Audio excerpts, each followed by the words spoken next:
Contrôler le capital, voyons quelles sont les conditions d'entrée et de sortie des associés. Tout l'intérêt d'une société civile, c'est de pouvoir boucler le capital, éviter que ce soit un moulin à vent, que les associés puissent sortir ou que certaines personnes puissent entrer dans la société. Donc comment contrôler le capital en toutes circonstances. Mais là aussi, on sera attentif également au pouvoir du juge, notamment pour autoriser un associé de se retirer pour des raisons de convenance personnelle. Donc on va bloquer dans les statuts par la rédaction appropriée des articles qui vont permettre de faire échec au pouvoir souverain du juge. Donc, contrôler le capital, le retrait d'un associé, l'entrée d'un associé, l'exclusion d'un associé, qu'on appelle aussi clause de rachat forcé. Donc, clause de empêcher un associé de se retirer, moi, comme pratique, normalement, l'agrément, il est donné, il est prévu uniquement pour les futurs associés, ceux qui rentrent. Moi, j'applique également une règle d'agrément également pour le sortant. Celui qui sort, il doit demander l'autorisation. Il doit demander l'autorisation à qui? Ça, éventuellement au gérant, mais ma pratique, c'est plutôt de la soumettre à la majorité des droits de vote. Souvenez-vous, parce que je suis à la fois gérant et majoritaire en droit de vote grâce à des catégories de parts bien délimitées. Refuser l'entrée de personnes indésirables, la clause d'agrément. Exclure un associé, la clause de rachat forcé. J'ai oublié, pour empêcher un associé de se retirer, la clause d'inaliénabilité. Elle doit être limitée dans le temps. Et le rachat des parts, attention, là, pour toutes les sociétés, hormis pour la SAS. Ça peut changer, mais bon. Pour la société civile, imaginons qu'un associé soit autorisé par le juge à se retirer. Eh bien, à ce moment-là, les parts du retrayant doivent être rachetées, soit par les associés, soit par la société elle-même.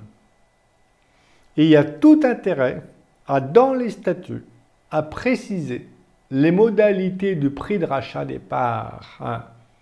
Si les statuts ne prévoient pas les modalités du prix de rachat des parts, eh bien là aussi, ça va être le pouvoir souverain du juge pour nommer un tiers qui aura tout pouvoir pour apprécier la valeur des parts et donc l'indemnité, le prix que le retrayant devra avoir, à moins de prouver que l'expert nommé par le juge a commis une faute grossière dans l'évaluation des parts sociales. Alors attention là. Donc voilà, on va prévoir les modalités du prix de rachat des parts en cas d'exclusion notamment. Comment contrôler le retrait, l'entrée, l'exclusion? Donc, empêcher un associé de se retirer, la clause d'agrément et la clause d'inaliénabilité. Donc, l'agrément pour la transmission de parts. Alors, en principe, pour le code civil, certaines transmissions sont exonérées d'agrément, mais sauf clause contraire. Donc, moi, je vais étendre l'agrément à tout le monde. Tout le monde. Voici, sauf clause contraire, pas d'agrément, sauf clause contraire, ou agrément unanime des associés, sauf clause contraire.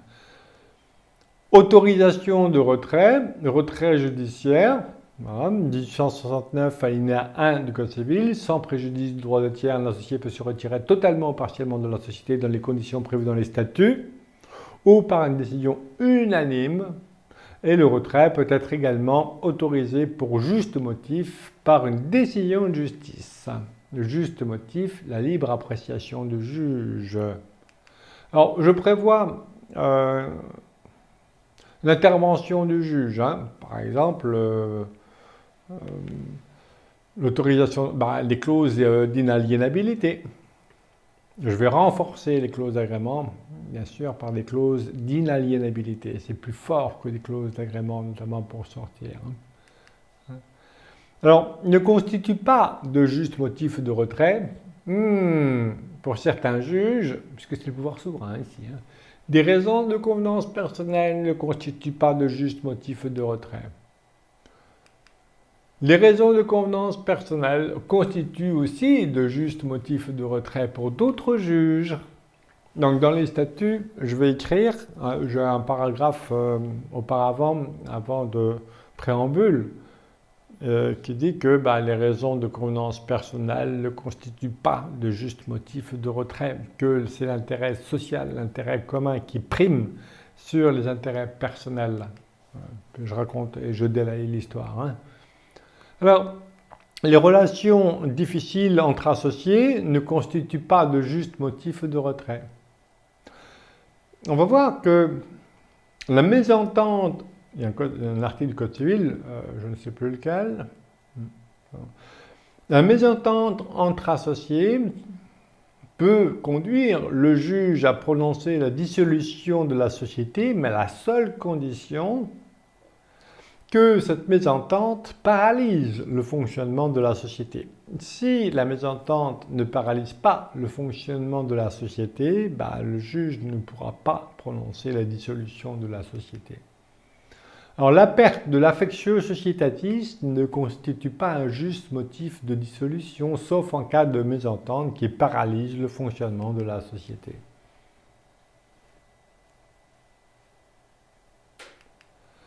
Constitue de justes motifs de retrait. Une personne qui a de faibles, aux jurisprudences récentes, qui a de faibles revenus, qui devient associé, alors que l'associé ancien occupe gratuitement le logement. Donc il arrive et puis il n'y a aucune recette pour la société et donc il avait besoin de vivre et de se nourrir, de se loger, donc il était autorisé à se retirer. La perte de la relation affective avec l'un des associés peut, pour certains juges, constituer un juste motif de retrait. Le caractère très conflictuel entre les co-gérants, les dysfonctionnements caractérisés de la société, la privation du droit de vote, l'absence de communication des informations auxquelles l'associé a droit, le rapport annuel de gestion, des éléments touchant à la situation personnelle du retrayant. Le refus systématique de distribuer un dividende alors que la situation ne le justifie pas. Et donc je vais aménager les règles statutaires pour écarter le pouvoir souverain du juge, mais je vais renforcer le contrôle du capital en mettant des clauses d'inaliénabilité.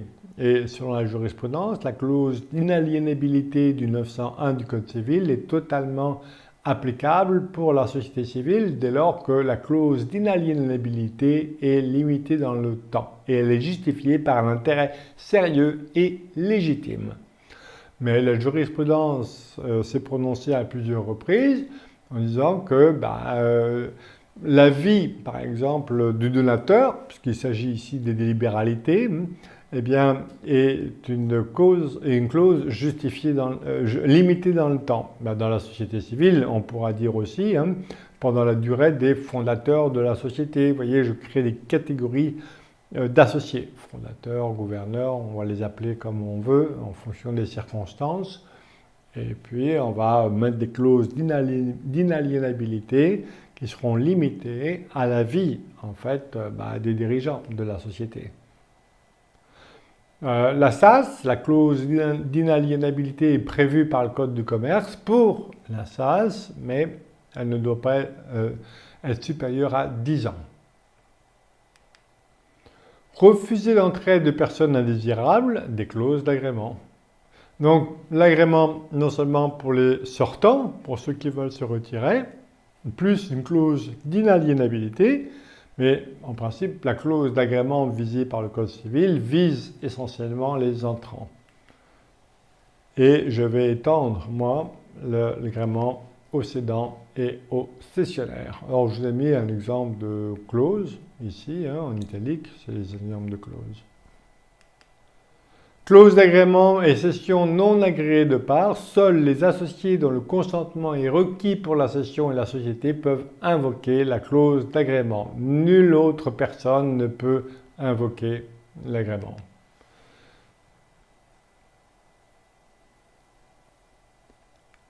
ni les héritiers. Enfin, rien.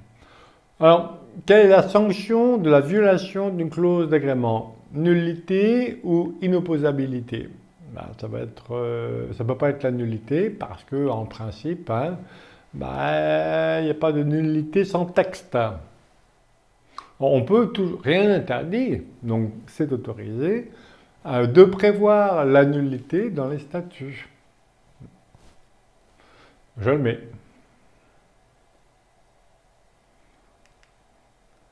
Alors, texte de loi hein, sur la nullité, action nullité de la cession, SAS, nullité de la cession, pas de texte de loi. Pour la SARL, la société civile, et donc c'est la règle de l'inopposabilité. Sauf si, je le prévois dans les statuts, la nullité de la cession en cas de violation de la clause d'agrément. Exclure un associé, la clause de rachat forcé. Alors, elle existe, notamment ici, je vous ai mis la référence pour la SAS, voilà, mais la clause d'exclusion n'est valable que si elle figure préalablement dans les statuts ou alors si elle a été introduite pendant la vie sociale dès lors que la clause a été adoptée à l'unanimité des associés. Donc il faut le prévoir avant évidemment. Les statuts peuvent prévoir soit une exclusion par la collectivité des associés, donc qui dit collectivité, c'est tout le monde qui participe à la décision, ou alors, jurisprudence relativement récente, enfin plus récente que les autres, on va dire, par le gérant. Et à ce moment-là, il n'y a pas d'obligation de consulter l'associé exclu, alors que si c'est par une décision collective, il faut consulter hein. Puis il faut dire que dans les statuts, il faut écrire que l'associé exclu est privé du vote quant à la décision de son exclusion. Hein, parce que si la décision est prise à l'unanimité et que vous lui donnez le pouvoir de voter, vous voyez qu'il faut être vigilant quand même. Préciser dans les statuts les motifs d'exclusion basés sur les critères objectif. Objectif, enfin bref, la mésentente. Est-ce que c'est objectif? Oui. Voilà. Donc la mésentente entre l'associé, entre certains associés, avec certains associés. Moi par exemple, bon, je ne m'entends plus avec toi, casse-toi. Et puis comme j'ai prévu dans les statuts les modalités du prix de rachat des parts, qui n'est pas forcément à la valeur nominale. Alors évidemment, s'il y a un conflit, si c'est une société civile, on va devant le juge civil. Alors c'est pour ça que la SAS, quelquefois, est préférable. Pourquoi? Parce que la SAS, c'est prévu dans le Code du commerce. Les statuts peuvent prévoir les modalités du prix de rachat des actions, notamment en cas d'exclusion d'un actionnaire. Alors j'ai pas ça dans la société civile. Puis, vous voyez... en cas de conflit, il vaut mieux se retrouver devant un juge commercial qu'un juge civil. Hein. Ça peut être aussi une décision lorsque on choisit l'impôt sur les sociétés, soit une société civile, soit une SAS. La SAS offre plus de souplesse que la société civile à mon sens. Donc respect du droit de la défense et du principe du contradictoire. Donc dans les statuts, il faut prévoir.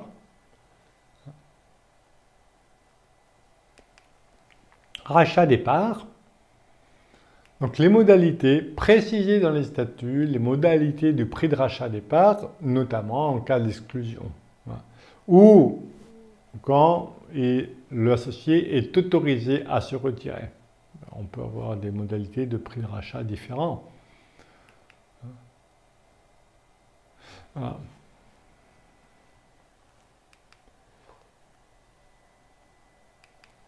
Tel prix de rachat, l'associé autorisé ou qui se retire a droit au remboursement de la valeur de ses droits sociaux fixés à défaut d'accord amiable conformément à l'article du 143.4.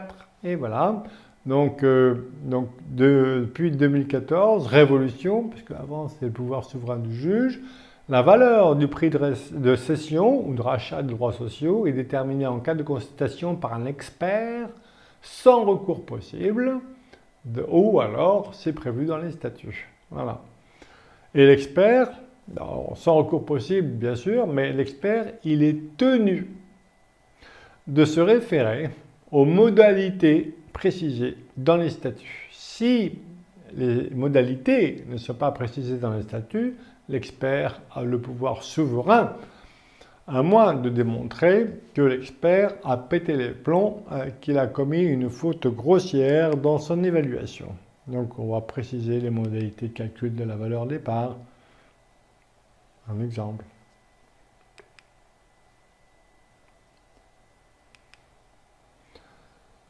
Voilà. Attention au pouvoir souverain du juge. Seul l'expert détermine les critères qu'il juge les plus appropriés pour estimer la valeur de la part. L'expert a toute latitude pour fixer la valeur des parts selon les critères qu'il estime applicables, à moins de l'erreur grossière. Rachat de parts de l'associé décédé et fiscalité. Le rachat des parts aux héritiers non agréés n'est pas une cession et il n'y a pas de droit d'enregistrement. Les associés dont l'agrément a été refusé n'ont jamais eu la qualité d'associé. Ils ont seulement droit au prix de rachat de la valeur des parts et c'est un rachat de créance qui n'est pas sujet au droit de mutation, au droit d'enregistrement. La seule cession de parts ne nécessite pas de modifier les statuts. Modification du décret du 3 juillet 1978 qui concerne l'ensemble des sociétés et plus particulièrement la société civile.